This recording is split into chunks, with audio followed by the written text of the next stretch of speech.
काँग्रेसचे नेते राहुल गांधी यांनी मतदान चोरी कशी होते हे उघड केले। त्याचे पडसाद देश विदेशात उमटले आहेत। भारतात निष्पक्ष पारदर्शीपणाने निवडणुका पार पाडाव्या आणि मतदान चोरी करणाऱ्यांवर कारवाई करावी अशी मागणी करण्यात येत आहे। बोगस मतदानाने निवडून आलेल्या भाजपा सरकारने राजीनामा द्यावा, यापुढील निवडणुका बॅलेट पेपरवर घेण्यात याव्या, ईव्हीएम मशीन निवडणूक आयोगाने हद्दपार करावी आणि विविध मागण्यांसाठी आज वर्धा येथे छत्रपती शिवाजी महाराज चौकातून भव्य मोर्चा काढण्यात आला आहे।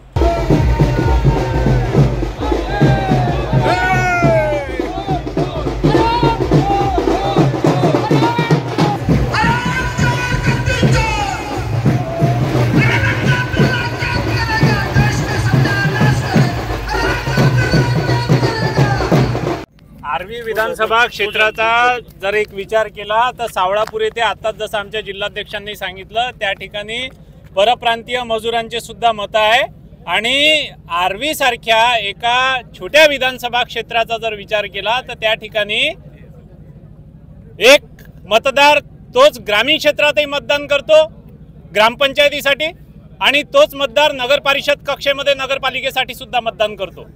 एक एक नाव दोन दोन तीन तीन वेळेस आहे आणि दोन दोन तीन तीन वेळेस नावं असून त्यांचा एपिक क्रमांक वेगवेगळा टाकलेला आहे। वेगवेगळ्या बूथवरती त्यांचं मतदान आहे, वेगवेगळ्या मतदारसंघामध्ये त्यांचं मतदान आहे।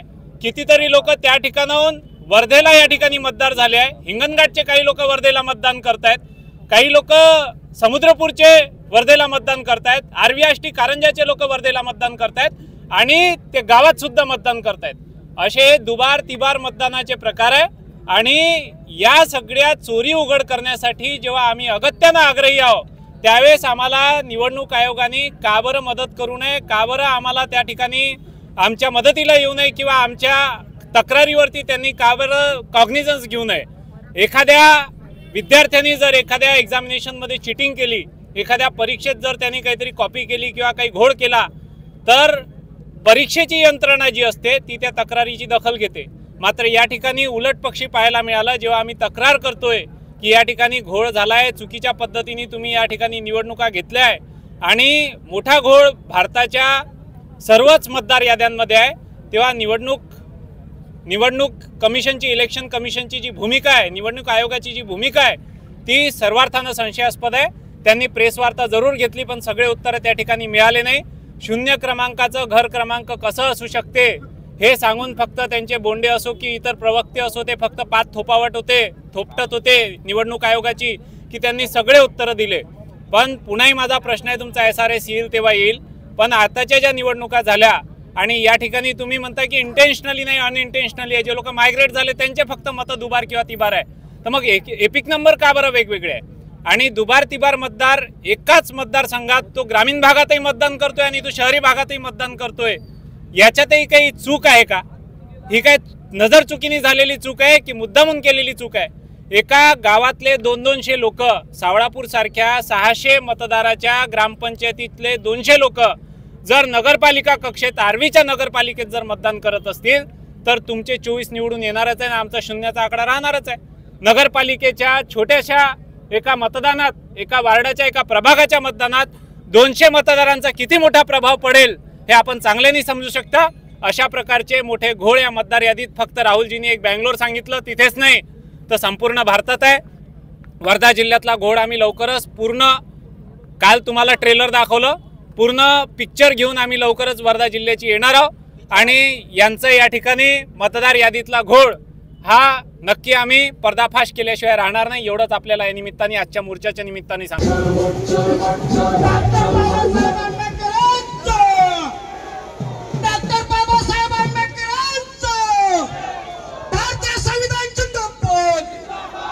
आज आम्ही राहुल गांधी यांनी 7 ऑगस्ट 2025ला जी पत्रकार परिषद घेतली त्यामध्ये जे प्रश्न विचारले त्याचे इलेक्शन कमिशन ऑफ इंडियानं अजिबात उत्तरं दिले नाही, उडवाउडवीचे उत्तरं दिले।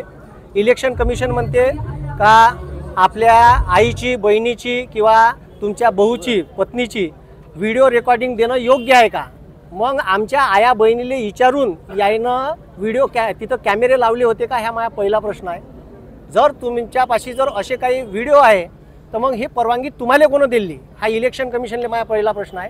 आमचं हे आंदोलन याच्यासाठी आहे का या देशात EVM मशीन बॅन व्हायला पाहिजे आणि मतदानाच्या सर्व प्रक्रिया ग्रामपंचायतपासून तर लोकसभेपर्यंतच्या सर्व निवडणुका ह्या बॅलेट पेपरवर व्हायला पाहिजे। त्याच्यानंतर महाराष्ट्र विधानसभा निवडणुकीमध्ये 2024च्या निवडणुकीमध्ये 5:30 वाजता नंतर जे 76 लाख वोटिंग झालं त्याचे CCTV फुटेज मागितले। इलेक्शन कमिशन म्हणते का 3600 वर्ष लागल पाहिले, आम्हाला 3600 लागो चालेले का 36,000 लागो, तुम्हाला काय करायचं आहे, आम्ही कसे डाटा सॉर्ट आउट करायचा ते आम्ही पाहू, आम्हाला यानं डाटा द्यायला पाहिजे। त्याच्यानंतर दुसरा डाटा मागितला आहे का डिजिटल डाटा द्यायला पाहिजे, ठीक आहे, तोही आम्ही निवेदनात टाकला आहे का ज्या ज्या राजकीय पक्षांनी डिजिटली डाटा मागितला आहे तो इलेक्शन कमिशननं द्यावा। तुम्ही अनुराग ठाकूरले पत्रकार परिषद घेतली, त्यांना 6 दिवसात 6 लोकसभा क्षेत्राचा डाटा जो आहे तो ॲनालिसिस करून दिला। म्हणजे इलेक्शन कमिशन आणि BJPची संगमत आहे। इलेक्शन कमिशननं अनुराग ठाकूरले म्हणजेच BJPले हा डाटा डिजिटली स्वरूपात दिला आहे, जो डाटा राहुल गांधी यांना 6 महिने लागले ॲनालिसिस करायला फक्त एका मतदारसंघाचा। आणि तुम्ही म्हणता हलफनामा लिहून द्या राहुल गांधीला, तर मला म्हणायचं हे आहे का तुम्ही मग अनुराग ठाकूरले हलफनामा काऊन नाही मागितला?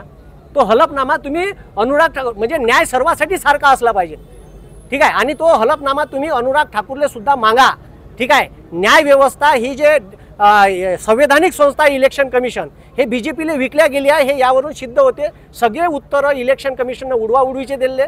आणि तुम्हाला सांगतो निवडणूक प्रक्रिया जे दुबार वोटिंग होते, डमी वोटिंग होते, हे काही असं म्हणजे देश जगात तंत्रज्ञानावर चंद्रावर चालला आणि हे साले डुप्लिकेट वोटिंग नाही शोधू शकत। सरळ बायोमॅट्रिक आधारचं जसं घेतलं तसं इलेक्शन करताना बायोमॅट्रिक घ्या ना, कोणता चोट्टा डबल येते तिथं मतदान करायला बायोमॅट्रिक घेतल्यावर। जसं तुम्ही आता रेशन कार्डचं जसं तुम्ही केलं का रेशन कार्डच्या तिथं तुमच्या घरच्या नातेवाईकापैकी एक जण कोणी पाहिजे तर तिथं प्रत्येकाचं बायोमॅट्रिकशी अटॅच करा ना म्हणा, डबल वोटिंगच होत नाही डुप्लिकेट। साधं लॉजिक आहे। टेक्नॉलॉजी कुठं चालली आणि हे चोरं कुठं चालले? म्हणून माझा सरळ प्रश्न आहे का बायोमॅट्रिक आयडेंटिफिकेशन इलेक्शन कमिशनने ॲडॉप्ट करावं, ठीक आहे, आणि सगळ्यात पहिले ह्या बॅलेट पेपर जो आहे त्याच्यावर मतदान प्रक्रिया चालू करावी आणि राहुल गांधीनं जे जे प्रश्न विचारले त्याचे ऑथेंटिक उत्तरं इलेक्शन कमिशननी द्यावे। त्याच्यासाठी हे आंदोलन होतं, कारण लोकांचा जर विश्वास या निवडणूक प्रक्रियेवरून उडाला तर या देशातली लोकशाही गड्ड्यात गेल्याशिवाय राहणार नाही। हम पहिले गांधी लढे ते पहिले गोरों से, अब लढना पड़ा है साला चोरों से, अशी परिस्थिती या देशावर आली आहे। म्हणून हे आंदोलन आम्ही आज इथं राबवलं आहे।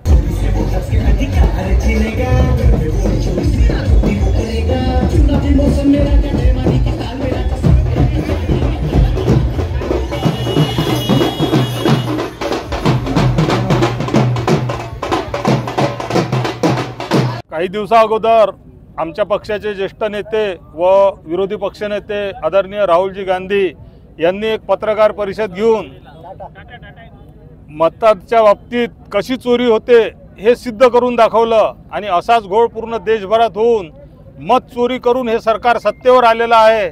आजपर्यंत भारताच्या ज्या संविधानिक संस्था होत्या, हायकोर्ट होतं, इलेक्शन आयोग होत्या, स्वायत्त संस्था होत्या, याच्यावर लोकांचा विश्वास होता, पण आता शेवटी मताच्या याच्यातही गोंधळ करून हे अनैतिक मार्गाने सत्तेवर बसलेले लोकशाहीचा पूर्ण कडेलोट करत आहे। आणि याच विरोधात आम्ही राहुलजींना साथ देण्यासाठी पूर्ण देशभरात हे मत चोरीचं प्रकरण जागृत करायसाठी आम्ही रस्त्यावर उतरलेलो आहोत। त्याच दिवशी आम्ही इथं मोठ्या प्रमाणात एक मशाल मोर्चा राहुलजीच्या समर्थनार्थ काढला होता। आमचं इलेक्शन आयोगला, मोदी सरकारला हेच म्हणणं आहे का जर मतदार याद्यात गोंधळ होऊन हे इलेक्शन लढलेले आहे तर या सगळ्याला एकदा राजीनामा द्यायला लावा आणि पुन्हा इलेक्शन घ्या जे खरोखरच्या मतदानाच्या अर्थात। आपण महाराष्ट्राच्या विधानसभेत पाहतो काही दिवसा अगोदर लोकसभेत मिळालेलं बहुमत 5 महिन्यातच ते निवडून आले आणि एकेका मतदारसंघात कितीतरी लोक वाढले, मतदार वाढलं, असं बोगस मतदार वाढलं। MP चे वगैरे जिथं इलेक्शन नव्हते तिथचे लेबर इथं टाकले आणि चुकीच्या मार्गाने हे महाराष्ट्रातलं सरकार बसलं। हे दोन्ही सरकार जे अनैतिक मार्गाने बसल्या याला सत्तेवर राहायचा कोणताच अधिकार नाही आहे आणि हे शेवटी स्वातंत्र्याची लढाई आहे। इंग्रजाच्या काळात लोकशाही वाचवासाठी जेव्हा स्वातंत्र्यासाठी आमचे पूर्वज लढले, आज पुन्हा या मोदी नावाच्या इंग्रजाच्या विरोधात आम्ही काँग्रेसजन आणि सर्व पक्षीय समविचारी संघटना रस्त्यावर उतरलेला आहोत।